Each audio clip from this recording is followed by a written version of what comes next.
Discuss how poetry is better than philosophy and history, according to Sir Philip Sidney. Marks, 10-12. Answer. An Apology for Poetry by the Elizabethan scholar Sir Philip Sidney is a true defense of poetry.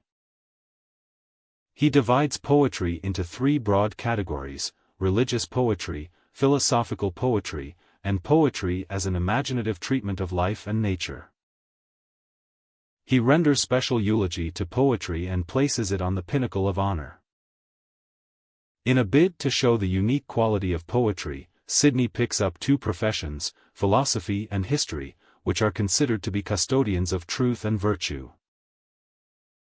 He argues that philosophy deals with theoretical aspects and teaches virtue by precept. The historian, on the other hand, teaches practical virtue by drawing concrete examples from life. But the peerless poet performs both the functions. He gives a perfect picture of what should be and combines it with a particular example. For instance, the image of Ulysses in the midst of Calypsos presents a vision of wisdom and temperance, and the readers see through all the virtues, vices, and passions. Even Jesus Christ used parables to teach mankind. Aesop's fables are full of allegories under tales of beasts. Moreover, the idea of poetic justice, where virtue is rewarded and vice punished, is peculiar to poetry. In fact, poetry sets out in the best colors so that everyone falls in love with it. For example, Ulysses is shown in storm and other harsh situations by the poet. But his patience and balanced state of mind are well rewarded at the end. Philosophy, being based on abstractions, is hard of utterance and mystery to be conceived. The historian, on the other hand, remains captive to the facts of life. He must show Socrates, 469-399 BC, put to death like a traitor, and Pompey, 106-48 BC, and Cicero, 106-43 BC, slain for no fault of their own. But the poet rewards the good, and because of this, the poet deserves the laurel crown.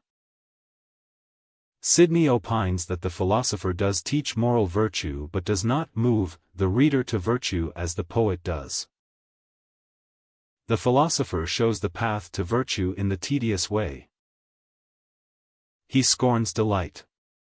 But the poet gives a sweet prospect of the way to virtue so that it attracts men towards it. He writes with words said in delightful proportion, accompanied with enchanting music and with a tale which lures children from play and old men from chimney corner.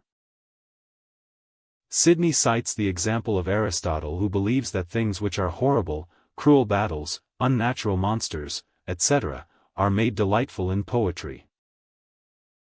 Those who have read Amadis de Gaula are moved to the exercise of courtesy, liberality, and courage.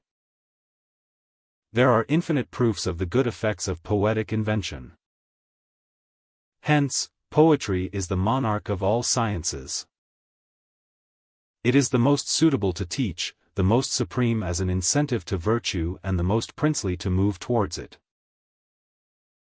Thus, Sidney holds poetry in high esteem and regards it to be better than history and philosophy as moral teacher.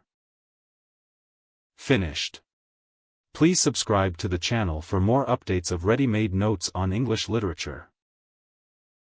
Also, please share this channel to help any student pursue a degree in English literature. Thank you very much for watching the video. Please do not forget to like and comment.